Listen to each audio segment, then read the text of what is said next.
Hello viewers, আমি বর্ষা। আমাদের চ্যানেলের ভিডিওর নোটিফিকেশন সবার আগে পেতে চাইলে নিচে থাকা সাবস্ক্রাইব বাটনটি ক্লিক করে পাশে থাকা বেল আইকনটি বাজিয়ে দিন। আর হ্যাঁ, ভিডিওতে লাইক দিয়ে শেয়ার দিতে মোটেও ভুলবেন না কিন্তু। বিয়ে বাড়িতে গিয়ে সবাই কোরমা পোলাও খাই আর আমি খেলাম ক্রাশ, তাও আবার আমার ভাইয়ের বউয়ের বোনের উপর। কিভাবে তা না হয় গল্পে বলবো, চলুন এখন গল্প শুরু করা যাক। ভাই রেডি হন নাই কেন এখনো? এই তো রেডি আমি, চল। চলেন। এই বলে আমরা চলে গেলাম গাড়ির কাছে। আমি আর আমার জেঠাতো ভাই মানে যার বিয়ে, একটা গাড়িতে বসলাম, সাথে ড্রাইভারও ছিল। ভাই এত খুশি খুশি লাগতেছে কেন আপনাকে? আরে তুই বুঝবি না, আগে বড় হ তারপর বুঝবি। প্রেম করে বিয়ে করতেছেন তো তাই এত খুশি, তাই না? চিন্তা করিয়েন না, আমি কিন্তু আপনার শালিকেই বিয়ে করবো, এই বলে দিলাম। তারপরে দেখা যাবে, আগে তো প্রেম কর। করবো তো। আরো কথা বলতে বলতে বিয়ে বাড়িতে চলে আসলাম। আপনারা সকলেই তো জানেন ইটস করোনা টাইম, করোনা, তাই বিয়েটা তেমন ধুমধাম করে হয় নাই। বাড়ির ভিতরে যেতেই চোখ আটকে গেল একটা মেয়ের দিকে। আমি কখনো পরি দেখি নাই, সেটা দেখার খুব শখ ছিল, কিন্তু মেয়েটাকে দেখে আমার পরি দেখার সম্পূর্ণ শখ মিটে গেছে। চেহারাটা ফর্সা এবং মায়ায় ভরা, পরনে ছিল ছাই কালারের একটা জামা, মাথায় ছিল একটা সাদা হিজাব, হালকা মেকআপ ও ঠোঁটে হালকা লিপস্টিক। দেখতে জাস্ট অসাম। এক দেখাতেই ক্রাশ খেলাম। সে এসে সোজা ভাইয়ের গলায় মালা পরিয়ে দিয়ে চলে গেল। আমি তার দিকে এক দৃষ্টিতে তাকিয়ে রইলাম। হঠাৎ ভাইয়ের ডাকে ধ্যান ফিরে মেয়েটাকে খুঁজতে লাগলাম, কিন্তু কোথাও আর দেখতে পেলাম না। মন খারাপ করে বসে পড়লাম ভাইয়ার পাশে। তখনই একটা মেয়ে কণ্ঠে কেউ বলে উঠল, দুলা ভাই অনেক দূর থেকে এসেছেন, এই শরবতটুকু খেয়ে নেন। আমি উপরে তাকিয়ে দেখি সেই পরীটা, থুক্কু সেই মেয়েটা। আমি আবারও তার দিকে তাকিয়ে রইলাম। তখন বুঝলাম সে কিছুটা বিরক্ত অনুভব করতেছে, তাই আর তার দিকে তাকালাম না। মেয়েটি শরবত দিয়ে চলে গেল। তখন আমি বললাম, ভাইয়া, ও ভাইয়া, এই মেয়েটিকে একটু বলবেন? নাম জেনে তুই কি করবি? না তেমন কিছু না, প্লিজ ভাইয়া বলো না নামটা কি। মেয়েটির নাম মেঘলা আক্তার রিমু। তাই নাকি? হুম। ভালো, খুব ভালো। আপনি এখানে বসেন, আমি ভিতর থেকে ঘুরে আসি। আচ্ছা যা। তখন আমি ভিতরে এসে রিমুকে খুঁজতে লাগলাম, কিন্তু কোথাও পেলাম না। তখন হঠাৎ চোখ গেল একটা রুমের দিকে। দেখি এখানে বউকে সাজিয়ে রাখা হয়েছে। ভাবির সাথে কিছু পিক নিয়ে ভাইকে দেখালাম। এরপর বিয়ের সকল কার্যক্রম শেষ হলো। এতক্ষণ ধরে আমার চোখ একজনকেই খুঁজতেছিল, আর সে কেউ না, সে হলো রিমু। শুনেছি বউয়ের সাথে নাকি বউয়ের দুই বোন যাবে, তাতে আমার মাথা ব্যথা নাই। কিন্তু আমাকে অবাক করে দিয়ে রিমু এসে বরের পাশে বসলো, সাথে আর একটা মেয়েও আছে। তার মানে রিমু ভাইয়ার শালি। মনে মনে অনেক খুশি হলাম, কারণ আজকে আমার ক্রাশ আর আমি বিয়ের গাড়িতে করে বাড়িতে যাচ্ছি। বিষয়টা ভাবা যায়। তখন ভাইকে বললাম, ভাই সকালের কথা মনে আছে তো? কি কথা? ওই যে বললাম আমার শ্বশুর বাড়ি আর আপনার শ্বশুর বাড়ি একটাই হবে। তাই নাকি? এরপর নতুন ভাবির সাথে কথা বলতে বলতে বাড়িতে চলে আসলাম। বাড়িতে এসে আমি রিমুর আশেপাশেই ঘুরতে লাগলাম, কোনো কিছু দরকার আছে কিনা, কিছু লাগবে কিনা। তখন রিমু আমাকে বলল, এই যে শুভ ভাইয়া, এদিকে একটু আসেন তো। জি বলুন, কি বলবেন? আপনার সমস্যাটা কি একটু শুনি। কই কোনো সমস্যা নাই তো, আমার আবার কি সমস্যা হবে? যদি কোনো সমস্যাই না থাকে, তাহলে আপনি আমার আশেপাশে এত ঘোরাঘুরি করতেছেন কেন? আপনার কি খেয়ে দিয়ে আর কোনো কাজ নেই? আছে তো, আপনাকে দেখার কাজ। কি? এই রে, কি বলে ফেললাম? কই কিছু বলি নাই তো। আপনি না বললেন আমাকে দেখার কাজ নাকি আপনার? তো এই কাজটা আপনাকে দিল কে বলুন তো দেখি। আরে বেআইন, এসব বাদ দেন তো। আর আপনার কিছু লাগলে আমাকে বলিয়েন, এখন আমি যাই। রিমুকে কোনো কথা না বলতে দিয়ে আমি সেখান থেকে চলে আসলাম। যাক বাবা, বড় বাঁচা বাঁচলাম, তা না হলে আজ বাবার মায়ের খেতে হতো আমার। তখন কে জানি পিছন থেকে বলে উঠলো, কিরে শুভ, তুই আবার কি গন্ডগোল করছিস যার কারণে আমি তোকে মারবো? আমি পিছনে তাকিয়ে দেখি বাবা দাঁড়িয়ে আছে। কই আমি আবার কি করলাম? তাহলে যে তুই বললি, যাক বাবা বড় বাঁচান বাঁচলাম, তা না হলে আজ বাবার মার খেতে হতো আমার। ওটা কিছু না, তুমি কি আমাকে খুঁজতেছিলে নাকি? রিমু নাকি আমাদের গেমটা দেখার খুব শখ হয়েছে, তুই গিয়ে একটু ঘুরে আয় তো রিমুর সাথে। আমি যাবো? সত্যি? কেন, তুই কি যাবি না রিমুর সাথে? কি বলো বাবা, আমি কি তোমাকে একবারও বলছি আমি যাবো না? আমি গিয়ে রেডি হইতাছি, তুমি গিয়ে রিমুকে গিয়ে বলো রেডি হইতে। তাড়াতাড়ি রেডি হয়। জি বাবা। এরপর আমি গিয়ে রেডি হয়ে গেলাম। কিছুক্ষণ পর আমি নিচে এসে দেখি রিমু বসে আছে, পরনে একটা খয়েরি কালারের লম্বা জামা, সাদা হিজাব, মুখে হালকা মেকআপ ও ঠোঁটে হালকা গোলাপি লিপস্টিক লাগানো। যা দেখে আমি আবার ক্রাশ খেয়েছি রিমুর উপর। আমি হাঁ করে তাকিয়ে আছি রিমুর দিকে। এটা দেখে ভাইয়া বলল, কিরে, তুই আর রিমু দেখি একই কালারের জামা পরছস? আরে ভুল করে মিস্টেক করেছি। আমি কি জানতাম সে খয়েরি কালারের জামা পরেছে? যদি জানতাম তাহলে কি আর খয়েরি কালারের পাঞ্জাবিটা পরতাম? তখন ভাই আমার কানের কাছে এসে বলল, যাই বলিস, তোকে কিন্তু আজকে অনেক সুন্দর লাগতেছে। রাস্তায় সাবধানে চলিস, আর কয়টা প্রপোজ পাস সেটা এসে আমাকে কিন্তু বলবি। আরে ভাইয়া তুমিও না। হয়েছে, আর লজ্জা পেতে হবে না। আচ্ছা, এই বলে আমি আর রিমু বেরিয়ে ঘুরতে বের হলাম। সেখানে এমন কিছু হবে যেটা আমি ভাবতেও পারি নাই। রিমু এমন কিছু করলো যেটা দেখে আমি অবাকের চরম মাত্রায় পৌঁছে গেছি। আমি আর রিমু রাস্তা দিয়ে হাঁটতেছিলাম, তখন হঠাৎ রিমু বলে উঠল, এই শুভ, একটু গাছটার পেছনে চলো তো। কেন? আগে চলো তো সেখানে। এরপর আমি আর রিমু একটা গাছের পিছনে গেলাম। তখন রিমু কাকে জানি কল করছে। তার কথাটা ছিল এইরকম, ওই রাজ, তুমি এখন কই আছো? কি বলো তা শুনতে পাচ্ছি না। ও আচ্ছা, তো তুমি কি এখন একা আছো নাকি তোমার সাথে আরো কোনো মেয়ে আছে? কি বলো তা শুনতে পাচ্ছি না। ও আচ্ছা, ভালো। এই বলে আমি আর রিমু চলে গেলাম একটু সামনে। সেখানে একটা ছেলে ও একটা মেয়ে রাস্তার পাশে বসে আছে। রিমু সেখানে গিয়েই ওই ছেলেটার গালে 2টা থাপ্পড় দিয়ে বলতে লাগলো, এই তোমার পরীক্ষার পড়া? এই তুই একা একা বসে পড়তেছস? তুমি এখানে কি করো? তুই আর আমাকে তুমি করে বলবি না। আজকে থেকেই আমাদের ব্রেকআপ। তুই আমার সাথে আর কোনো যোগাযোগ করবি না। তুমি আমার কথাটা একটু শোনো। কি শুনবো তোর কথা? হ্যাঁ, কি শুনবো? এই বলে আরেকটা থাপ্পড় মারলো।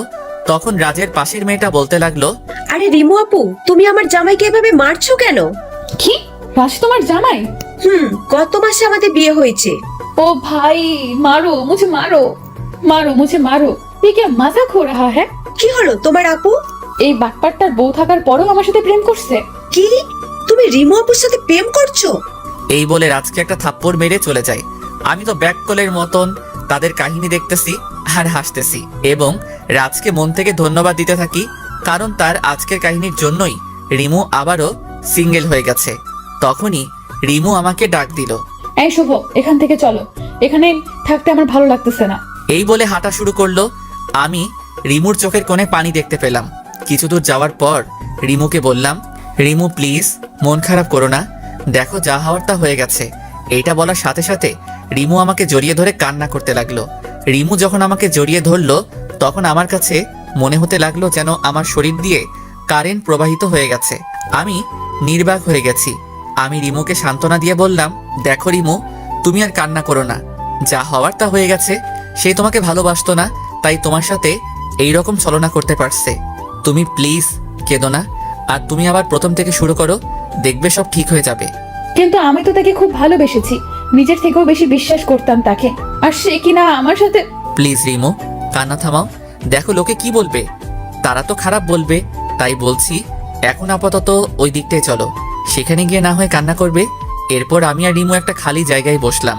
প্রায় 2 ঘন্টা কান্না করার পর তার কান্না থামলো। রিমু, তোমার হয়েছে, এবার তো বাড়িতে চলো, দেখো রাত 8টা বাজে। আচ্ছা চলো। এরপর আমি আর রিমু বাড়িতে চলে আসলাম। রিমুও কিছুটা স্বাভাবিক হয়েছে। এরপর রাতে খাবার খাওয়ার সময় হলো আরেক বিপত্তি। ভাইয়া আমাকে বলল, সুফ, তুই একটু রিমুকে ডেকে আনতো খাবার জন্য। আচ্ছা ভাইয়া। এই বলে রিমুর ঘরের দিকে গেলাম রিমুকে ডাকার জন্য। যেই আমি রিমুর ঘরে ঢুকলাম তখন দেখলাম রিমু তার হাতে ব্লেড দিয়ে একটা আঁচড় দিছে এবং টপ টপ করে রক্ত পড়া শুরু হয়ে গেছে। আমি তাড়াহুড়ো করে আমার পকেট থেকে রুমাল বের করে রিমুর হাতে পেঁচিয়ে দিলাম যাতে একটু রক্ত পড়া কমে, কিন্তু রক্ত পড়া যেন বন্ধই হচ্ছে না। আমার সাদা রুমালটা রক্তে পুরোটা লাল হয়ে গেছে, আর এই দিকে রিমু কান্না করে যাচ্ছে। আমি রিমুকে ঠাস করে একটা থাপ্পড় মারলাম এবং বললাম, চুপ থাক, এখন এত কান্না কিসের? যে চলে গেছে সে তো গেছে, তার জন্য নিজের জীবন শেষ করা লাগবে নাকি? আমার কথা শুনে রিমু কিছুটা শান্ত হলো। এরপর আমি রিমুকে কোলে তুলে নিচে চলে গিয়ে ভাইয়াকে বললাম, ভাইয়া তাড়াতাড়ি গাড়ি বের করো, রিমুকে নিয়ে হাসপাতালে যেতে হবে। কেন, কি হয়েছে? আগে তুমি গাড়িটা বের করো।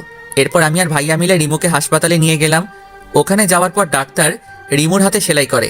অনেকখানি কেটে গেছে হাতটা, তাই 5টা সেলাই দেয়, এরপর ব্যান্ডেজ করে দেয়। রাত 12টার দিকে আমরা বাড়ি চলে আসি। বাড়িতে আসার সাথে সাথে সবাই জিজ্ঞেস করতে থাকে কিভাবে কেটেছে। তখন আমি বললাম, আরে তেমন কিছু না, ব্লেড দিয়ে নখ কাটতে যাই তখন হাতটা কেটে যায়। কি রে, তুই না? ভাইয়া আর কিছু বলতে না দিয়ে ভাবিকে নিয়ে ঘরে চলে যায়। ভাইয়াকে আজ ঘটে যাওয়া সকল কিছু বলে দিয়েছি, তাই ভাইয়া ভাবিকে নিয়ে যায়। কিছুক্ষণ পর ভাবি রিমুকে ভাত দিয়ে যায় খেতে। তারও তো আজ বাসর রাত, সেখানেও তো কিছু নিয়ম আছে, সেগুলো পূরণ করতে ভাবি চলে যায় বাসর ঘরে। তখন রিমু বলল, শুভ, আমার হাত তো কাটা, প্লিজ তুমি আমাকে একটু খাইয়ে দাও না প্লিজ। ওরে আল্লাহ, এই মেয়েকে নিয়ে আমি কি করব কিছুই বুঝতে পারতেছি না। সে নাকি আমার হাতে ভাত খাবে। আমি একটু বিরক্ত হইছি, কারণ এর আগে আমি কাউকে খাইয়ে দেই নাই, তাই তার থেকে বেশি হয়েছি, কারণ আমার ক্রাশ আমার হাতে খেতে চাইছে। তাই তখন রিমু আমাকে ডাক দিল। এই শুভ, কি হলো? খাইয়ে দিবে না? দিচ্ছি। এরপর রিমুকে খাইয়ে দিতে লাগলাম। কিছুক্ষণ পর রিমুর খাওয়া শেষ হলো। তখন তাকে পানি খাইয়ে দিতে যাব, তখন দেখি সে তার ডান হাত দিয়ে পানি খাইতেছে। আরে রিমুর তো বাঁ হাত কেটেছিল, আর সে তো ডান হাত দিয়ে সহজেই খেতে পারতো। তখন আমি কিছুটা রাগী কণ্ঠে রিমুকে বললাম, এটা কি হলো? কই, কি আবার হবে? তোমার ডান হাতটা তো ভালো, তাহলে তুমি আমার হাতে খেলে কেন? ওমা, তাই তো। এই বলে রিমু একটা হাসি দিল। রিমুর এই হাসি দেখে আমার সমস্ত রাগ চলে গেল। আমি তার হাসি দেখতে লাগলাম। রিমু এটা বুঝতে পেরে হাসিটা বন্ধ করে আমাকে বলল, কি দেখতেছেন এইভাবে? তোমার হাসিটাকে। শুধুই কি হাসি দেখতেছেন নাকি আরো কিছু দেখতেছেন? তোমাকেও দেখতেছি, কত সুন্দর তুমি, সুন্দর তোমার এই হাসিটা, যেটা দেখে 1000 বছর কাটিয়ে দিতে পারবো আমি। তাই নাকি? এই রে, এটা কি বললাম আমি? সে যদি এখন কিছু মনে করে তাহলে তো প্রেম করার আগেই আমার ব্রেকআপ নিশ্চিত। মনে মনে বললাম। কি হলো, চুপ করে আছেন কেন? এটা বাদ দেন, আগে বলেন আপনি আমার হাতে খাবার খেলেন কেন? আপনার হাত তো ঠিকই আছে। আসলে আমার না নিজের হাতে খেতে একদমই ভালো লাগতেছিল না, তাই আমি আপনার হাতে খেলাম। প্লিজ রাগ করিয়েন না, কাল থেকে তো আর খাবো না। কেন খাবে না? বারে, কালকে তো আমরা চলে যাব, তাহলে খাবো কিভাবে? ও তাই তো। আর যদি আপনি চান তাহলে কিন্তু সকালের নাস্তা ও দুপুরের খাবার খেতে পারবো আপনার হাতে। সত্যি? 100% সত্যি। তো এত আপনি আপনি করতেছেন কেন? আমরা তো ফ্রেন্ড হতে পারি, তাই না? আপনি চাইলে আরো কিছু হতে পারি। কি হলো বলেন, আমরা কি ফ্রেন্ড হতে পারি না? অবশ্যই। তাহলে নো, আপনি অনলি তুই। আচ্ছা। এই বলে আমি প্লেট রাখতে উঠতে যাব, তখনই ভাবি এসে রিমুকে ঠাস ঠাস করে 2টা থাপ্পড় মেরে রিমুকে জড়িয়ে ধরে কান্না করতে লাগলো। এই, তোকে কে বলছিল হাত কাটতে? যদি শুভ না দেখতো তখন কি হতো তুই বল? তোর যদি কিছু হতো তাহলে তোর দুলাভাই কি করে আমাদের বাড়িতে মুখ দেখাতো? কি রে, চুপ করে আছিস কেন বল? আপু সরি রে, আসলে আমি তাকে খুব বেশি ভালোবেসেছিলাম, কিন্তু সে তো আমাকে খুব বড় একটা ধোকা দিল। আমি কখনো ভাবতেই পারি নাই সে আমাকে এইভাবে ধোকা দিবে। তাই বলে কি তোকে মরতে হবে? তখন আমার মাথা একটুও কাজ করতেছিল না, তাই এরকম একটা ভুল পদক্ষেপ নিয়েছি। ভাবি, যেটা হয়ে গেছে সেটাকে নিয়ে আর কথা বলে কি হবে? বাদ দেন তো। আর আপনি কি এখন ভাইয়ার কাছে যান। আর আজকে আপনাদের জীবনের সুখের দিন, এই দিনে কি কেউ কান্না করে? আর এমনিতে এখন রাত প্রায় 1:30 বাজতে চললো, কাল সকালে আবার উঠতে হবে তো। আচ্ছা যাচ্ছি। এরপর ভাবি চলে গেল, কিন্তু রিমু কান্না করেই যাচ্ছে, যেটা আমার মোটেও সহ্য হচ্ছে না। তাই আমি আবার রিমুর পাশে গিয়ে বসলাম এবং বলতে শুরু করলাম, এই তুমি এভাবে কান্না করতেছো কেন? যা হওয়ার হয়ে গেছে, তুমি এখন ঘুমাও। আমার ঘুম আসছে না। আমি মাথায় হাত বুলিয়ে দেই। দাও। আমি রিমুর মাথায় হাত বুলিয়ে দিচ্ছি, আর রিমুর মুখের দিকে তাকিয়ে আছি। তার চেহারাটা কত মায়াবী। এই মায়াবী কন্যাকে যদি আমার বউ হিসেবে পেতাম তাহলে খুব ভালোবাসতাম তাকে, কিন্তু সে কি কখন আমাকে ভালোবাসবে? এইসব ভাবতেছি, তখন দেখি যে রাত 2:13 বাজে। এইদিকে রিমুও ঘুমিয়ে গেছে, আমারও খুব ঘুম পাচ্ছে। তাই আমি আমার রুমে গিয়ে ঘুমিয়ে গেলাম। সকালে কারো ডাকে ঘুম ভাঙলো আমার, তাকিয়ে দেখি আব্বু ডাকছে। এই শুভ, তোর এত ঘুম কিসের? রাতে কি ঘুম আসনি? চুরি করতে গেছিলি নাকি? না তো, এই যে উঠতেছি। আমি ঘড়িতে তাকিয়ে দেখি যে এখন 9:30 বাজে। তাই তাড়াতাড়ি ফ্রেশ হয়ে রিমুকে দেখতে গেলাম। দেখি রিমু খাটের উপর বসে আছে আর কার সাথে যেন কথা বলতেছে। আমি তার চেহারাটা দেখতে পাচ্ছি না। তখন আমি রিমুকে উদ্দেশ্য করে বললাম, এই যে মিস রিমু, আমি কি ভিতরে আসতে পারি? আরে শুভ, তুই আয়, ভেতরে আয়। আমি ভিতরে গিয়ে দেখি রাজ বসে আছে এবং পাশে রাজের বউ বসে আছে। তাদের দেখে আমার মনটা খারাপ হয়ে গেল, কিন্তু রিমুর কথা শুনে বুঝলাম রাজ ক্ষমা চাইতে আসছে এবং রিমুও তাকে ক্ষমা করে দিয়েছে। রিমু মন থেকে খুব ভালো, কারণ যদি ভালো না হতো তাহলে কি ক্ষমা করে দিত? না, অন্য কোনো মেয়ে হলে ক্ষমা করতো না। তারা চলে গেছে। আমি রিমুকে জিজ্ঞাসা করলাম, এই তোর হাত ফ্রেশ হয়েছে? না রে। নাস্তা করছস? না রে, একটু করে দে তো। এই যে খাবার, আপু সকাল 8টার সময় খাবার দিয়ে গেছে, তুই খাইয়ে দিবি বলে এখনো খেতে পারিনি। এখন তাড়াতাড়ি খাইয়ে দে তো, ওষুধ খাওয়া লাগবে তো। দিচ্ছি। এই বলে রিমুকে খাইয়ে দিতে লাগলাম। তাকে খাইয়ে দিতে আমার খুব ভালো লাগতেছিল। আমি ভাবতেছিলাম যদি সারা জীবন এইভাবে তাকে খাইয়ে দিতে বললে আমি তাকে খাইয়ে দিতে পারবো। আউচ, ব্যথা পাইছি তো। রিমু শয়তানি হাসি হাসতেছে, যেটা দেখে আমি আবারও রিমুর প্রেমে পড়ে গেলাম। আচ্ছা সরি, আর দেবো না। ওকে। খাবার শেষে ওষুধ খেলো এবং তাকে ঘুমাতে বলে আমি নিচে এসে নাস্তা করতেছি।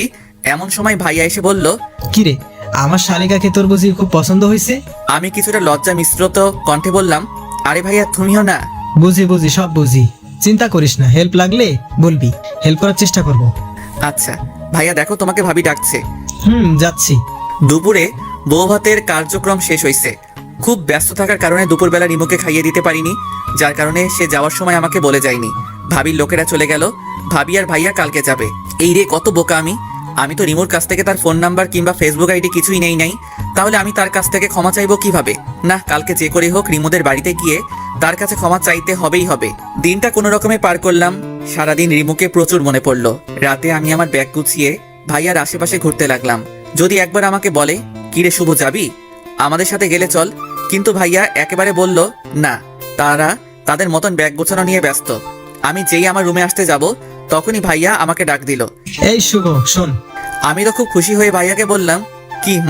ভাইয়া আমি যাবো। তুই কই যাবি? না কিছু না। কি বলবে বলো? আমার ঘুম পাচ্ছে। আসলে আমার খুব পানি পিপাসা পেয়েছে, আর এখানে পানিও নেই। এখন যদি তুই আমাকে একটু পানি পান করাইতি, তোর অনেক সওয়াব হতো আর কি। তুই আসলে একটা বজ্জাত। আমি সেই কখন থেকে তোমার আশেপাশে ঘুরঘুর করছি আমাকে তোমাদের সাথে নিবে বলে, তা না আমাকে বলতেছে এখন তাকে পানি খাওয়াতে। দূর, ভালো লাগে না। কিরে, যা না একটু। যাচ্ছি তো। ভাইয়া তো আমার কাহিনী দেখে মুচকি মুচকি হাসতে লাগলো। আমি বুঝলাম না এখানে হাসির কি হলো। এরপর ভাইয়াকে পানি দিয়ে আমি আমার রুমে গিয়ে শুয়ে পড়লাম।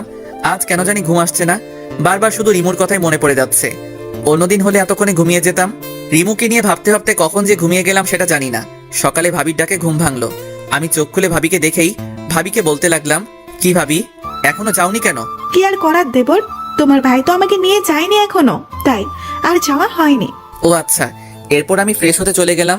ফ্রেশ হয়ে নিচে গিয়ে দেখি ভাইয়া রেডি হয়ে বসে আছে, ভাবিও রেডি। তাদের দেখে আমার মুখটা কালো হয়ে গেল। আমি যেতে পারবো না তো, তাই আর কি। কিরে, তুই এখন রেডি হস নাই কেন? আমি রেডি হব কেন? কেন হবি মানে? তুই যাবি না? আমি আবার কই যাবো? কেন আমাদের সাথে তুই যাবি না? ভাইয়ার কথা শুনে তো আমার তো খুব আনন্দ লাগতেছে। লুঙ্গি ড্যান্স দিতে ইচ্ছে করতেছে। আমার পরনে লুঙ্গি ছিল, ভাবছিলাম একবার লুঙ্গি ড্যান্স দিয়েই দেই। তারপর ভাবলাম এখানে অনেক লোক আছে, আমি না হয় আমার রুমে গিয়ে দিবনি। এখন দেওয়া যাবে না। আমি ওখানে গিয়ে কি করবো? কিছু করা লাগবে না, তুই গিয়ে তাড়াতাড়ি রেডি হয়ে নে, এমনিতেই অনেক দেরি হয়ে গেছে। আমি আর কিছু না বলে সোজা আমার রুমে চলে আসলাম। এসেই প্রথমে আমার লুঙ্গি ডান্সটা কমপ্লিট করে রেডি হয়ে নিচে চলে গেলাম। নিচে যাওয়ার পর ভাবি বলতে লাগলো, দেখি দেখি আমার দেবরটাকে নজর ফোঁটা দিয়ে দেই, যাতে কেউ নজর না দেয়। আরে ভাবি তুমিও না। হয়েছে হয়েছে, আর লজ্জা পেতে হবে না, চল তাড়াতাড়ি। এরপর আমরা চলে আসলাম ভাবিদের বাড়িতে। আমি তো ভাবিদের বাড়িতে এসে রিমোকে খুঁজতে লাগলাম, কিন্তু কোথাও দেখতে পেলাম না। দূর, যার জন্য এখানে আসলাম তাকেই তো দেখতে পাচ্ছি না। তখনই কে জানি পিছন থেকে বলে উঠলো, বাবা তুমি কেমন আছো? আমি পিছন ঘুরে তাকিয়ে দেখি ভাবির আব্বু। জি আঙ্কেল, ভালো। আপনি কেমন আছেন? ভালো আছি। তোমাকে কি বলে যে ধন্যবাদ দেব সেটা আমার জানা নেই। কেন আঙ্কেল, ধন্যবাদ কেন? বাবা তোমার জন্যই তো আজ আমার মেয়ে বেঁচে আছে। থাক না আঙ্কেল, ওই বিষয়টা বাদ দেন। আচ্ছা আচ্ছা আঙ্কেল, রিমু এখন কেমন আছে? আগের থেকে অনেক সুস্থ আছে, কিন্তু কিন্তু কি আঙ্কেল? আসলে বাবা রিমু আসার পর থেকে কারোর সাথে কথা বলে নাই, এবং কালকে থেকে আজ পর্যন্ত কিছুই খায় নাই। কি বলেন আঙ্কেল, এখনো খাই নাই? আচ্ছা আঙ্কেল, একটা প্লেটে খাবার এনে দেন, আমি গিয়ে ওকে খাইয়ে দিচ্ছি। এরপর আঙ্কেল খাবার এনে দিয়ে রিমুর রুমে নিয়ে গেল। আমি আঙ্কেলকে চলে যেতে বললাম, তাই আঙ্কেলও চলে গেল। এরপর আমি রিমুকে উদ্দেশ্য করে বলতে লাগলাম, কিরে ঘরে আসতে দিবি? রিমু আমার দিকে তাকিয়ে আবার অন্যদিকে মুখ ঘুরিয়ে নিয়ে বলল, কেন এসেছেন এখানে? আমি রিমুর কাছে এসে হাঁটু গেড়ে বসে আমার কান ধরে বললাম, এই দিকে তাকাও, আমি সরি, আর হবে না। হয়েছে হয়েছে, আর কানে ধরতে হবে না, যাও, ক্ষমা করে দিয়েছি। তুই নাকি আজকে কিছুই খাস নাই, আর কালকেও নাকি কিছুই খাস নাই। আমি খাবার খাইয়ে দিতে দিতে বলতে লাগলাম, দেখ যা হওয়ার তা হয়ে গেছে, এখন মন খারাপ করে কি হবে? তুই যদি এমন করস তোর বাবা মাও তো কষ্ট পাবে, তাই না? নিশ্চুপ হয়ে খাচ্ছে আর আমার কথায় মাথা নাড়াচ্ছে। খাবার শেষে আমি রিমুকে বললাম, এইবার আমি আর তোকে খাইয়ে দিতে পারবো না। 2 দিন পর তো তোর জামাই বাড়িতে যাবি, তখন যদি সে জানতে পারে আমি তোকে খাইয়ে দিছি, তখন সে তো আমাকে মেরে ফেলবে। রিমু কিছুই বলল না, শুধু একটু জোরপূর্বক হাসি দিল। আমি রিমুর রুম থেকে চলে আসলাম। বিকেলবেলা ছাদে দোলনায় বসে আছি। ছাদটা খুব সুন্দর করে সাজানো আছে, এক পাশে ফুল গাছ দিয়ে ভরপুর, আর অন্য পাশে কিছু সবজি গাছ লাগানো, আর এই পাশে একটা দোলনা আছে, আর চেয়ার রাখার জায়গা আছে। এখানে বসে আড্ডা দিতে খুব মজা হয় বলে মনে হইতেছে। এইসব ভাবতেছি, ঠিক তখনই রিমু আমার পাশে এসে বসলো এবং বলল, কিরে কি ভাবিস? কিছু না। একটা কথা বলি? বলো। সত্যি কথা বলবি কিন্তু? বলো, কি বলবো? রিমু এমন কিছু বললো যা আমি ভাবতেও পারি নাই। তুই কি কারোর সাথে রিলেশন করস? করি না তো, কিন্তু কেন? এমনি। আচ্ছা, কাউকে পছন্দ করস? সত্যি বলবো নাকি মিথ্যা বলবো? তুই সত্যি বলবি। করি, বাট সে করে কিনা জানি না। তাই বুঝি। তো মেয়েটা কে শুনি? জোর করে একটা হাসি দিয়ে বললো কথাটা। তুই চিনস? আমি চিনি। নাম কি তার? বলবো না। কেন বলবি না? দেখি আমি তোদের মিট করাতে পারি কিনা। আমি জানি তুই পারবি না, সো বলে কোনো লাভ নেই। ওকে, বলিস না। তুই তো আমাকে ফ্রেন্ড মনে করিস না। থাক তুই, আমি গেলাম। একদমই কথাগুলো বলে ছাদ থেকে নামতে যাবে, তখনই আমি তাকে ডাক দিয়ে বললাম, মেয়েটার নাম বলতে পারি এক শর্তে। কি শর্ত? প্রথমত আমাকে ভুল বুঝবি না, আর আমাদের বন্ধুত্বটা কিন্তু থাকবে। ঠিক আছে, এবার নাম বল। মেয়েটার নাম হচ্ছে রিমো, মানে তুই। কি? সত্যি আমি তোকে খুব খুব খুব ভালোবাসি, আর জানি তুই আমাকে ভালোবাসতে পারবি না, কারণ তুই অন্য একজনকে ভালোবাসোস। তাই এখন প্লিজ আমাদের বন্ধুত্বটা নষ্ট করে দিস না। কথাগুলো আমি একদমই বললাম নিচের দিকে তাকিয়ে। রিমু কিছুক্ষণ চুপ থেকে বলল, কখনো কষ্ট দিবি না তো? আমার জীবন থাকতে না, আর তোমাকে তো আমি আমার শরীরেরই একটা অংশ মনে করি, তো আমি কিভাবে তোমাকে কষ্ট দিব? নিজের শরীরকে কি কেউ ইচ্ছে করে কষ্ট দেয় নাকি? তুই প্রমিস কর কখনো ছেড়ে যাবি না আমায়। কথা দিলাম। তুই এবার আমারে প্রপোজ কর। করতে পারবো না। কেন করব? আমার লগে প্রেম করবা মাগার তুমি আমারে প্রপোজ করবা না, এটা হইব নাকি? তাই বুঝি? তাই এখন তাড়াতাড়ি আমারে প্রপোজ কর, তা না হলে আমি গেলাম। আচ্ছা বাবা, করতেছি। তো ফুল কই? ফুল ছাড়া কেমনে করবা? ফুলও লাগবো? লাগবে। দাঁড়াও, ব্যবস্থা করতেছি। এরপরে আমি পকেট থেকে একটা কাগজ বের করলাম, সেটা দিয়ে কাগজের একটা শাপলা ফুল বানিয়ে রিমুর সামনে হাঁটু গেড়ে বসে বলতে লাগলাম, আমি জানি না কিভাবে ভালোবাসাতে হয়, কারণ আমি কখনো কাউকে আমার জীবনসঙ্গী হিসেবে ভালোবাসিনি। আমি ভালোবাসতে চাই তোমাকে, আমি খুশি রাখতে চাই তোমাকে সব সময়। তুমি রাগ করলে তোমার রাগ ভাঙাতে চাই আমি হতে চাই আমার তোমার মনের মতো। Because I love you Rimu, I really really really and really love you. Do you love me Rimu? I do and I love you too Shubho. এই বলে আমার হাত থেকে ফুলটা নিল এবং বলল, প্লিজ কখনো ছেড়ে যেও না আমাকে, কখনো যাবো না। রিমু তখন আমাকে জড়িয়ে ধরলো। তখন আমার মনে হচ্ছিল আমার শরীর দিয়ে যেন কারেন্ট বয়ে যাচ্ছে। সে এক অন্যরকম ফিলিংস। এই তুমি কি করছো? ছাড়ো আমাকে, কেউ দেখে ফেলবে তো। দেখলে দেখুক, তাতে আমার কি? তখনই কেউ একজন পেছন থেকে হাতে তালি দিয়ে উঠল। তখন রিমু আমাকে ছেড়ে দিল। পিছনে তাকিয়ে দেখি কেউ একজন দাঁড়িয়ে আছে। এরপর ভালো করে তাকিয়ে দেখি এ তো ভাইয়া, তার মানে ভাইয়া আমাদের দেখেছে। তখন ভাইয়া বলল, বাহ বাহ বাহ, খুব ভালো। আমার ভাই দেখি 5G। রিমুর সাথে দেখা হতে হতেই রিলেশন শুরু করে দিয়েছি। না ভাইয়া, আসলে রাখ তোর ভাই, আমি তো ভাবছিলাম তুই মজা করছিলি, এখন তো দেখি সত্যি সত্যি তুই রিমুর সাথে প্রেম করতেছস। আসলে জিজু হয়েছে কি? আর তুমি কেমন মেয়ে, তোমাকে প্রপোজ করার সাথে সাথে কি তোমার অ্যাকসেপ্ট করতে হবে? কিছুদিন তাকে ঘোরাবা, এরপরে না হয় রিলেশন শুরু করতা। এইটা বলে ভাইয়া হাসতে শুরু করলো। আমি তো পুরাই ভেবাচাকা খেয়ে গেছি। ভাইয়া এটা বলে কি? তার মানে কি ভাইয়া আমাদের মেনে নিয়েছে? রিমু জানো, তোমার বোনের পিছনে আমি 6 মাস ঘুরেছি, এরপর সে আমার সাথে রিলেশন শুরু করেছি। আর তুমি? এই ভাইয়া আমাকে মেনে নিছে দেখে তোর সমস্যা হইতেছে কি? যাও, তুমি গিয়া ভাবির কাছে থাকো, আর আমি আমার পরিটাকে নিয়ে থাকি। যাও তো এখান থেকে।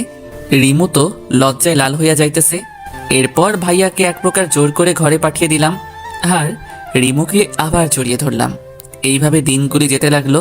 দেখতে দেখতে 6 মাস কেটে গেল আমাদের রিলেশনের। এর মাঝে ঝগড়া, ঘুরতে যাওয়া, একে অপরকে খাইয়ে দেওয়া তো ছিলই। আজ শুক্রবার বন্ধুরা সবাই মিলে ঠিক করলাম আজকে ঘুরতে যাবো। সবাই সবার গার্লফ্রেন্ডকে নিয়ে যাবে, তাই আমিও রিমুকে কল দিলাম আমাদের সাথে যাওয়ার জন্যে। টুট টুট টুট। হ্যালো শুভ, বলো। জানো তুমি কি করতেছো? এই তো শুয়ে আছি। তুমি কি করতেছো? এই তো কিছু না। আচ্ছা তুমি কি আজকে ফ্রি আছো? না তো, কিন্তু কেন? আসলে আমরা সব বন্ধুরা মিলে ঠিক করছিলাম আজ সবাই সবার গার্লফ্রেন্ডকে নিয়ে একসাথে ঘুরতে যাব, তাই আর কি। ও সরি জান, আজ আমি যেতে পারবো না, প্লিজ রাগ করিও না। আজ না আমি একটু অসুস্থ, তাই আর কি। কি হয়েছে তোমার? না তেমন কিছু না, সামান্য একটু জ্বর। আচ্ছা বাই, পরে কথা বল মনে। ওকে বলে কলটা কেটে দিলাম। কি আর করার, আমি মনটা খারাপ করে ঘরে শুয়ে রইলাম 2 ঘন্টা। তখন সিফাত কল করে যা বললো তা শুনে তো আমার মাথায় আকাশ ভেঙে পড়লো। রিমু সে আমার সাথে এমনটা কেন করলো? আমি তো তাকে সত্যি ভালোবেসেছিলাম, তো সে আমার সাথে এমন কেন করলো? 2 ঘন্টা পর সিফাত কল করে বলল, দোষ, তোর গার্লফ্রেন্ড রিমু কই রে? কেন রে? তোকে বলতে বলছি, তুই তাড়াতাড়ি বল। সে তো অসুস্থ, বাসায় নাকি শুয়ে আছে। তাই নাকি? কেন রে? রিমু কি তোরে সত্যি ভালোবাসে? বাসে তো। কেন, কোনো সন্দেহ আছে নাকি? দাঁড়া, তোকে একটা পিক পাঠাইতাছি, ওটা দেখে তুই বল তোকে সে কতটা ভালোবাসে। এরপর সিফাত আমাকে একটা পিক পাঠায়, যেটা দেখে আমার মাথায় আকাশ ভেঙে পড়ে। পিকটা ছিল এরকম, যেখানে রিমু একটা ছেলের সাথে পার্কে বসে আছে, তাও আবার খুব কাছাকাছি বসে আছে। এটা দেখার পর আমি পুরো বাকরুদ্ধ হয়ে গেছি। আমার মাথা কাজ করা বন্ধ হয়ে গেছে। যাকে আমি এতটা ভালোবাসতাম সে কি করে আমার সাথে এমনটা করতে পারলো? আমার শরীরটা মনে হয় নিস্তেজ হয়ে যাইতেছে। হঠাৎ মাটিতে পড়ে গেলাম, আর কিছু মনে নেই। চোখ খুলে দেখি আমি শুয়ে আছি বিছানার উপরে। চারিদিকে অন্ধকার হয়ে গেছে, আমার পাশে কেউ নেই। ঘড়ির দিকে তাকিয়ে দেখি রাত 3টা বাজে। বিছানা থেকে উঠতে যাব, তখন দেখি মাথাটা ব্যথা করতেছে, উঠতে পারলাম না। পাশে মোবাইলটা রাখা, মোবাইলটা হাতে নিয়ে দেখি রিমু আমাকে 50টা কল দিয়েছে। রিমুর নামটা আমার ফোনের স্ক্রিনে দেখে আমার রাগটা আরো বেশি বেড়ে গেল। আমি তো তার সাথে ছলনা করিনি, সে আমার সাথে কেন করলো এমনটা? সে যদি আমাকে ভালো নাই বাসে তাহলে আমাকে বলে দিত। সে আমাকে ভালোবাসে না, তাহলে এমন ছলনা করলো কেন? না, আর না, এই মেয়েকে আমি আর ভালোবাসবো না। এইসব চিন্তা করতেছি আর তখন মাথা ব্যথা আরো বেড়ে গেল। আমি আবারও জ্ঞান হারিয়ে ফেললাম। আমি চোখ খুলে দেখি আমার পাশে মা বসে আছে। চারিদিকে তাকিয়ে দেখি ভাইয়া, ভাবি এবং তাদের পাশে রিমো দাঁড়িয়ে আছে। আর তার চোখগুলো ফুলা দেখা যাচ্ছে, হয়তো রাতে কেঁদেছে। সে কান্না করবে কেন এটা আমি বুঝলাম না। তখন আম্মু বলে উঠলো, কিরে বাবা, এখন তুই কেমন আছিস? এই তো ভালো। তোর কি হয়েছিল? জ্ঞান হারিয়ে মাটিতে পড়েছিলি কেন? জানি না আম্মু, হঠাৎ মাথা ব্যথা শুরু হলো, এরপর আর কিছু মনে নেই। তো আমি খাটের উপর আসলাম কিভাবে? তোকে রাতে খাবার খাওয়ার জন্য আমি ঘরে ডাকতে চাই, তখন থেকে তুই মেঝেতে পড়ে আছিস। তখন তোর বাবা আর তোর ভাই তোকে খাটে শুইয়ে দেয়। ও আচ্ছা, আম্মু তোমরা রুম থেকে একটু বাইরে যাও তো, আমি রিমুর সাথে কিছু কথা বলবো। আমার কথা শুনে সবাই রুম থেকে চলে গেল, শুধু রিমু দাঁড়িয়ে আছে। তখন আমাকে বলল, কেমন আছো? আমি কেমন আছি তা জেনে তোর কি? তুই গিয়ে তোর নতুন প্রেমিকের সাথে থাক। এসব তুমি কি বলছো? কেন তুই বুঝিস না? আমি তো তোকে ভালোবেসেছিলাম, কেন তুই এমনটা আমার সাথে করলি? আরে কি করছিস সেটা তো আগে বলবা। কেন কালকে কার সাথে পার্কে গিয়েছিলি? কে হয় সে তোমার? তুমি কি করে জানলে? এই দেখ, এটা দেখে। ও, এইটা দেখে? এতে হাসির কি হলো? তোর এই হাসি এখন ভালো লাগতেছে না। তাই বুঝি? তো এই পিকটা দেখে তোমার এই অবস্থা? কেন হইব না? তুই আমাকে বললি তুই অসুস্থ, এখন তুই অন্য ছেলেদের সাথে ঘুরতে যাস। আমার জানটা দেখে আমার উপর রাগ করেছে। ওই, তুই কজনকে জান বানাস? কাল সারাদিন যার সাথে ঘুরলি তাকে বলস, আর আজকে আমায় তুই জান বলতে চাস? তোর কাহিনীটা কি? আরে মেরি জান, ওইটা তো আমার ফুফাতো ভাই ছিল, তার সাথে আমি ডাক্তারের কাছে গিয়েছিলাম। তখন সে আমার মন ভালো করতে আমাকে নিয়ে পার্কে গিয়েছিল। তো এটা আগে বলনি কেন? আমি কি জানতাম এত কিছু হয়ে যাবে যে? আচ্ছা কান ধরছি, আর হবে না। প্লিজ কখনো ছেড়ে যেও না, আমি তোমাকে ছাড়া বাঁচতে পারবো না। হ্যাঁ, তা তো দেখলামই আজকে। I love you Rimu, I really really really love you. I love you too. বলে রিমু আমাকে জড়িয়ে ধরলো।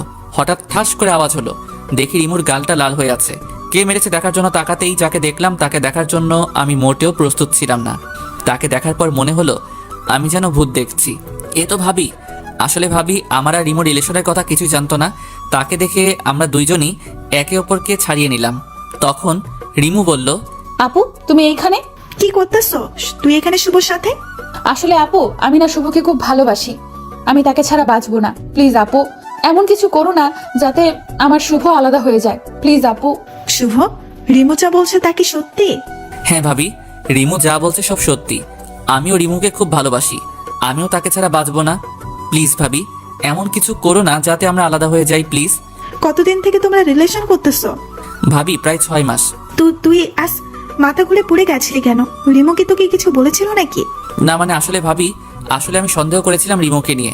আমি মনে করেছিলাম রিমু আমার সাথে ছলনা করতেছে, তাই এই বিষয় নিয়ে অতিরিক্ত টেনশন হচ্ছিল আমার, যার ফলে মাথায় খুব চাপ পড়ে এবং মাথা ঘুরে পড়ে যায়। তো এখন কিসের সন্দেহ আছে? না ভাবি, কোনো সন্দেহ নেই। আপু।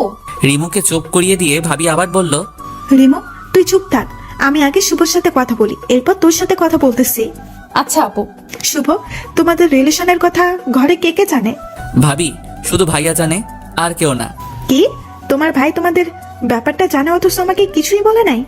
আজ তার একদিন কি আমার একদিন। আরে ভাবি রাগ করো কেন? আমি ভাইয়াকে বলেছিলাম তোমাকে যাতে না বলে, বললে যদি কোনো সমস্যা হতো তাই। তার মানে তুমি বুঝাইতে চাইতেছো আমার কারণে তোমার ক্ষতি হয়? ভালো তো, ভালো, খুব ভালো। আরে আমার জানুটা দেখি রাগ করছে। রাখো তোমার জানো, আমি কারো জানো নয়, আমি তো তোমার খালি ক্ষতি করি। আর একটা কথা কি জানো তুমি, তোমার আর রিমোর ব্যাপারে আমার বাবা মার কাছে বলছিলাম, তারা বলছিল তোমরা দুইজনে যদি রাজি থাকো তাহলে তারা তোমাদের বিয়ে দেবে, তাদের কোনো আপত্তি নেই। সত্যি? খুশি হয়ে লাভ নেই, আমি এখনই আমার বাবা মাকে বলবো তোরা একে অপরকে বিয়ে করতে চাস না। আর ভাবি আর কিছু বললো না। এই দেখো ভাবি আর কিছু বলো না, এই দেখো কানে ধরেছি। আর কখনো কোনো কিছু তোমার থেকে গোপন করব না, প্লিজ এইবারের মতন ক্ষমা করে দাও জানু, প্লিজ। জি না, তা হবে না, আমি তো তোমার খালি ক্ষতিই করি, তাহলে কেন তুমি এখন কান ধরতেছো? ক্ষমা করবে না তো? ওকে করা লাগবো না, যাও। আমি তো খারাপ ছেলে, আমাকে ক্ষমা করবে কেন? আর আমি তো খুব বড় অপরাধ করেছি যার ক্ষমা হয় না, তাই তো? রাগ দেখিয়ে বললাম, কারণ সোজা কথা এখন কাজ হবে না, তাই আমিও একটু উল্টা পাল্ট লইলাম ভাবির সাথে। আমার দেবরটা দেখি আবার রাগও করতে জানে। থাকো তুমি, তোমার রাগ নেই, আমি চাই। এই বলে ভাবি রিমুকে নিয়ে চলে গেল। এটা কি হলো? সব সময় তো দেখি আমি রাগ করলে আমার আবদারগুলো পূরণ করে, আর আজকে চলে গেল। ভাবি যাওয়ার পর আমার কেমন জানি কষ্ট হতে লাগলো, আর খালি মনে হচ্ছে এই বুঝি আমি আমার রিমুকে হারিয়ে ফেলেছি। এইদিকে কাল দুপুর থেকে কিছুই খাইনি, খুব ক্ষুধাও পেয়েছে। এইদিকে সকাল পেরিয়ে দুপুর, দুপুর পেরিয়ে বিকাল হয়ে গেছে, কিন্তু কেউই আমার জন্য খাবার নিয়ে আসলো না। তাই আমি ঘর থেকে বের হলাম আর আম্মুকে ডাকতে লাগলাম, আম্মু, ও আম্মু, আম্মু ক্ষুধা লাগছে তো খুব, কিছু কি খেতে দিবা? আমার কথার কোনো উত্তর পেলাম না, আর ঘরটা কেমন জানি শান্ত শান্ত লাগতেছে, মনে হইতেছে ঘরে কেউ নেই।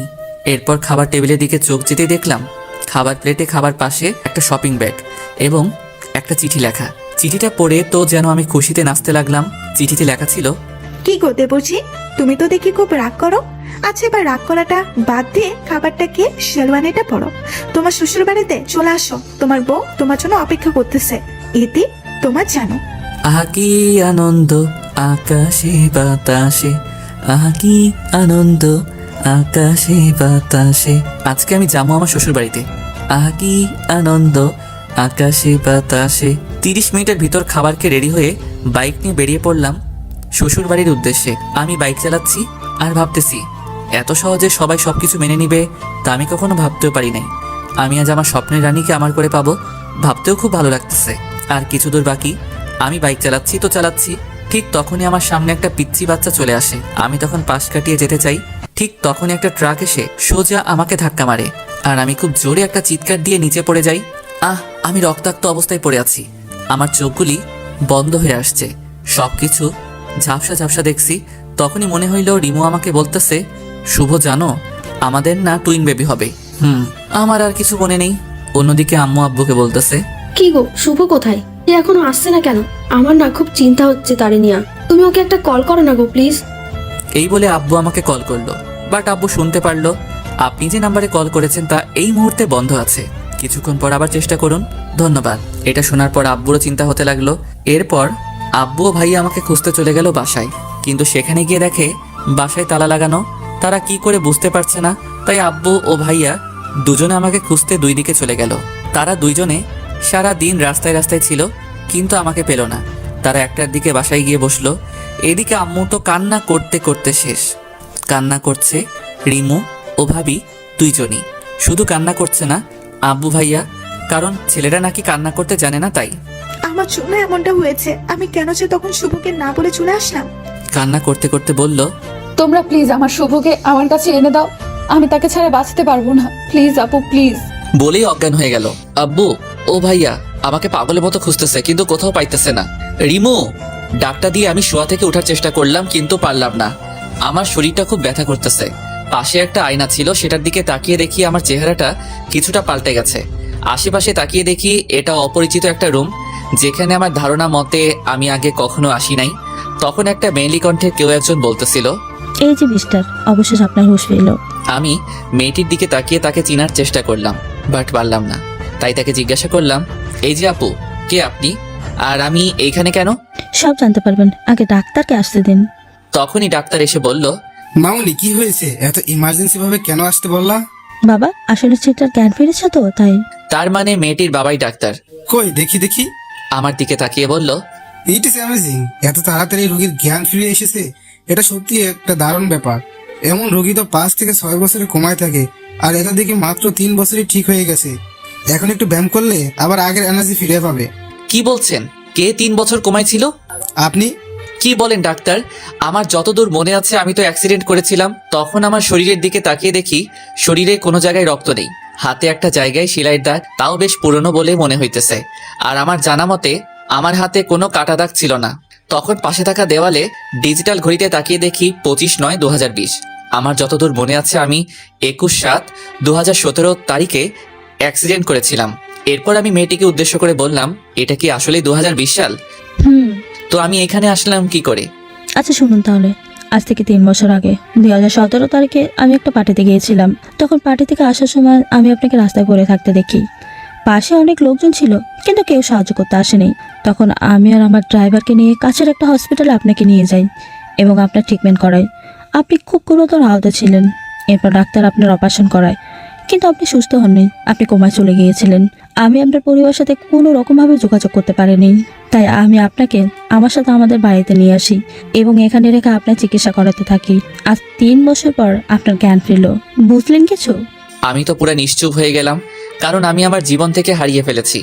আপনাকে অসংখ্য অসংখ্য অসংখ্য ধন্যবাদ আমার চিকিৎসা করানোর জন্য। এই ঋণ আমি কখনোই শোধ করতে পারবো না। আচ্ছা, এবার বলুন তো আমি কোন জায়গায় আছি? আপনি ঢাকা বিভাগের গাজীপুর জেলায় আছেন। তো আমাকে কি আমার এলাকায় দিয়ে আসতে পারবেন কষ্ট করে? অবশ্যই নিয়ে যাব। আগে আপনি সম্পূর্ণরূপে সুস্থ হন, এরপর। আমি তো সুস্থই আছি।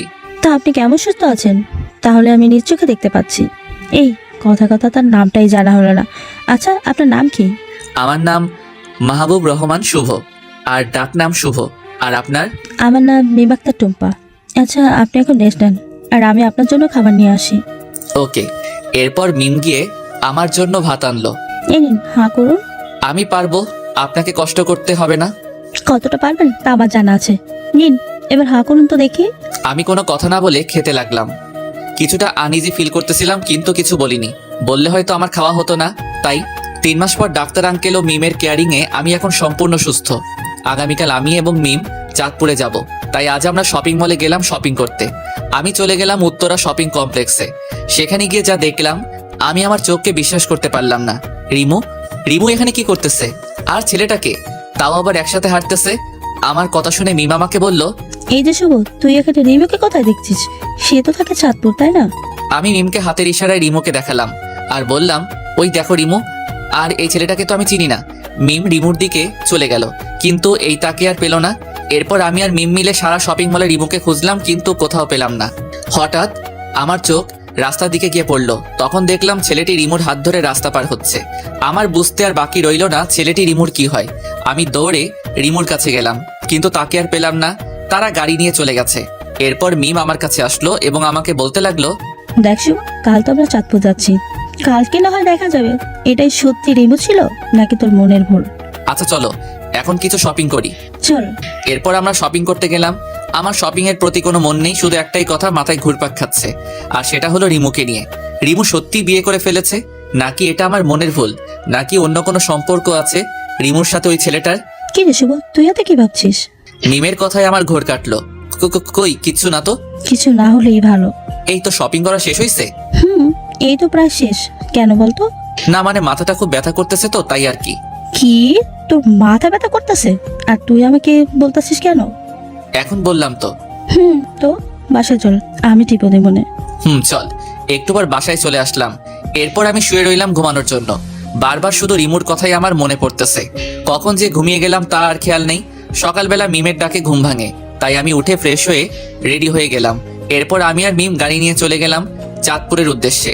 দীর্ঘ 6 ঘন্টা পর আমরা এসে পড়লাম আমার চিরচেনা শহর চাঁদপুরে। এখানে প্রায় সবকিছুই পরিবর্তন হয়েছে। এখন আমি দাঁড়িয়ে আছি আমাদের বাড়ির সামনে। তখনই রিমু ঘর থেকে বের হলো। আমাকে দেখে চিৎকার দিয়ে বলতে লাগলো, শুভ, তুমি এসেছো? এসেই আমাকে জড়িয়ে ধরলো আর বলতে লাগলো, শুভ, তুমি কেমন আছো?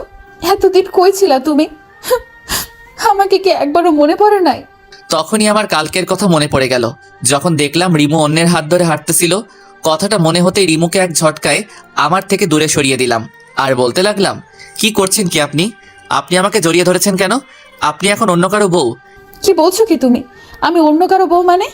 এখন দেখে আপনি কিছুই বুঝতেছেন না। কালকে তো দেখলাম আপনি আপনার স্বামীকে নিয়ে রাস্তায় হাত ধরে হাঁটতেছিলেন।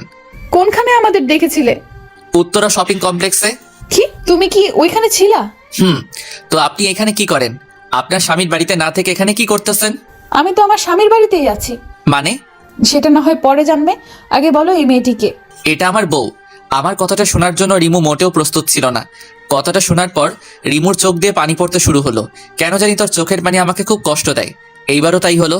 এখনো তার চোখের পানি দেখে আমার বুকে ব্যথা শুরু হলো। কিন্তু কেন ব্যথা করতেছে? সে তো এখন আমার না, অন্য কারো হয়ে গেছে।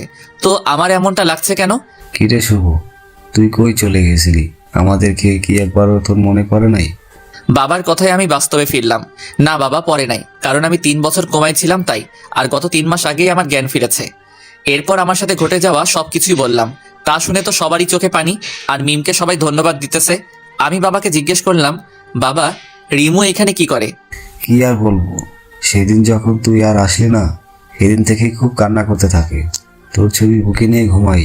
কিছুদিন পর রিমুর জন্য পাত্র দেখতে থাকে তার বাবা মা, কিন্তু রিমু তাদের পরিষ্কার করে জানিয়ে দেয় যে সে তোকে ছাড়া আর কাউকে বিয়ে করবে না, তাই আমাদের এখানে চলে আসে। ও তাহলে সে গাজীপুর কেন গেছিল?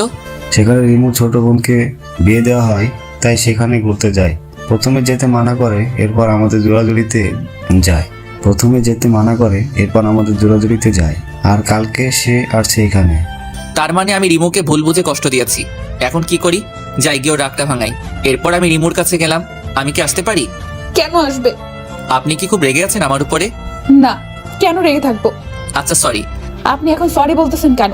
রিমু কথাটা কান্না করতে করতে বলল, আমার পাগলিটা যে আমার উপরে রাগ করে আছে তাই। আপনার পাগলি কি? আপনি গিয়ে আপনার বউয়ের কাছে যান।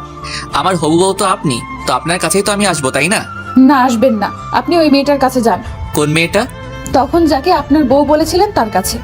আমাদের কিন্তু এখনো বিয়ে হয়নি। তো আমার কি? বুঝছি, সোজা আঙুলে ঘি উঠবে না, দেখি একটু বাকি ওঠে কি না। কি বিড়বিড় করতেছেন? যান এখান থেকে, আমার ভালো লাগতেছে না। তাই বুঝি? আচ্ছা যাচ্ছি। ভাবছিলাম আপনাকে বিয়ে করে আপনাদের 2 বোনকে একসাথে রাখবো, কিন্তু আপনি তা চান না। ওকে, মিম কিন্তু দেখতে সুন্দর আছে, টানা 3 বছর আমার সেবা করছে, সেও হয়তো আমাকে ভালোবাসে। তাকে যদি আমি বিয়ের প্রস্তাব দেই হয়তো সে না করবে না। তাহলে যাই, আপনাকে তো পেলাম না, আপনি তো আমাকে এখন সহ্যই করতে পারো না। এই কুত্তা, বিলাই, হাঁস, মুরগি, তুই কই যেতেছস? আর একটা যদি সামনে যাস তোর পা ভেঙে দিব। চুপচাপ এখানে আয়। পা ভাঙবে কেন? কচি খোকা, কিচ্ছু বোঝে না। প্রেম করবা তুমি আমার সাথে, অপেক্ষা করা আর রাখবা তুমি আমারে, আর বিয়ে করবা তুমি ওই শাকচুনিটারে? অসম্ভব। কেন, তাকে বিয়ে করলে কি হইব? আপনি তো এখন আর আমাকে ভালোই বাসেন না। এটা বলার দেরি রিমু আমাকে জড়িয়ে ধরার দেরি করে নাই। রিমু সোজা এসে আমাকে জড়িয়ে ধরে বলতে লাগলো, তোমরা কেন আমাকে এত কষ্ট দাও? আমাকে এত কষ্ট দিতে কি তোমাদের ভালো লাগে? রাজ আমাকে ভালোবাসা শিখিয়ে অন্যকে বিয়ে করে নিল, আর তখন তো আমি মরে যেতে চেয়েছি। কেন বাঁচালি? আর বাঁচালি যখন আবার ভালোবাসা শিখাইলেই বা কেন? তুই জানোস তোর জন্য কত কান্না করছি আমি? তুই কি এটা বুঝছস তোকে আমি কতটা ভালোবাসি? তুই কেন বুঝিস না? তোকে ছাড়া আমি বাঁচতে পারবো না, আমি মরে যাব। প্লিজ শুভ, আমাকে ছেড়ে যেও না প্লিজ, খুব ভালোবাসবো তোমায়। আমি তাকে শক্ত করে জড়িয়ে ধরে বললাম, আমার পাগলিটাকে ছাড়া তার এই পাগলটাও তো প্রাণহীন দেহের মতন। I love you Shubho, I really really love you, please কখনো ছেড়ে যেও না। মরার আগ পর্যন্ত যাব না। তখনই আমাদের শত্রু মানে আমাদের রোমান্সে বাধা দিতে প্রতিবারের মতন এইবারও চলে আসলো আমার জানু ওরফে ভাইয়ের বউ মানে আমার ভাবি। এই যে দেবুজি, এখন সব রোমান্স বাদ দেন, যা করার বিয়ের পরে করিয়েন। আমি আর রিমু তো লজ্জায় লাল, নীল, হলুদ, সবুজ, বেগুনি হয়ে গেলাম। আর লজ্জা পেতে হবে না, নিচে চলুন, সবাই আপনাকে ডাকছে। এরপর আমি রিমু আর ভাবি নিচে সবার কাছে গেলাম। তখন বাবা বলতে লাগলো, শুভ, তোর আর রিমুর বিয়েটা পরের সপ্তাহে আমরা ঠিক করেছি, তুই কি বলিস? তোমরা যা ভালো বোঝো তাই হবে। আচ্ছা ঠিক আছে। আজ বিয়ের দিন। রিমুর শাড়ি পরে একটা পিক দেখলাম, সেখানে তাকে দেখতে অস্থির দেখা যাচ্ছিল। এরপর আমরা রিমুর বাড়িতে গেলাম। বিয়ের সকল কার্যক্রম শেষ হলো, খুব ভালোভাবে শেষ হলো। রাত 11:50। বন্ধু বান্ধবীরা বলছে ঘরে যেতে, কিন্তু অজানা এক ভয় লাগছে, যার কারণে ঘরের ভিতরে ঢুকতে ভয় করতেছে। কি জানি কি হয় সে কথা ভাবতেই অবশেষে সকল ভয়কে জয় করে আমি রুমের ভিতরে প্রবেশ করলাম। সেখানে দেখি রিমু ইয়া বড় একটা লম্বা ঘোমটা দিয়ে বসে আছে। আমি রিমুকে উদ্দেশ্যে একটা সালাম দিলাম, আসসালামু আলাইকুম। রিমু মাথা তুলে দেখে আমি এসেছি। তখন রিমু উঠে এসে আমার পায়ে ধরে সালাম করলো। আমি মজা করে বললাম, দীর্ঘজীবী হও মা, স্বামী সংসার নিয়ে সুখে থাকো, আর কখনো স্বামীকে কষ্ট দিবা না এবং স্বামীর সকল কথা মেনে চলবা।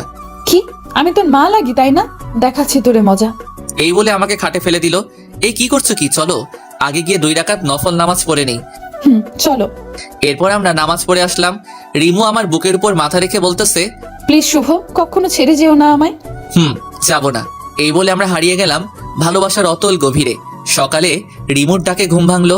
এরপর উঠে গেলাম আর রিমুকে পেছন থেকে জড়িয়ে ধরলাম। কি করছো? কিছু না তো। আচ্ছা এখন গিয়ে গোসল করে এসো। আরো 5 বছর পর। আব্বু আব্বু ঘুম থেকে উঠো, আম্মু না আমাকে মারছে। রাইসার ডাকে আমার ঘুমটা ভেঙে যায়। আপনারা ঠিকই ধরেছেন, রাইসা আর কেউ না, সে হলো আমার কিউট পিচ্চি মেয়ে।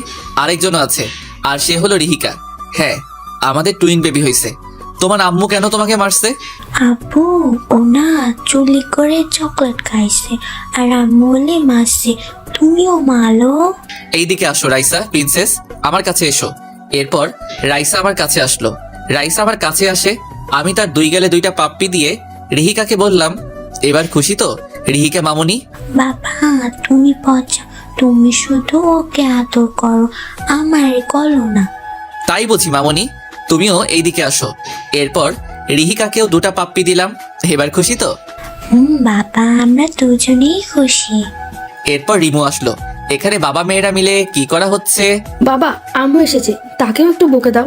তাই নাকি? এরপর আমি রিমুকে যা করলাম তা আর আপনাদের না জানলেও চলবে, বাকিটা না হয় আমার মধ্যেই থাকুক।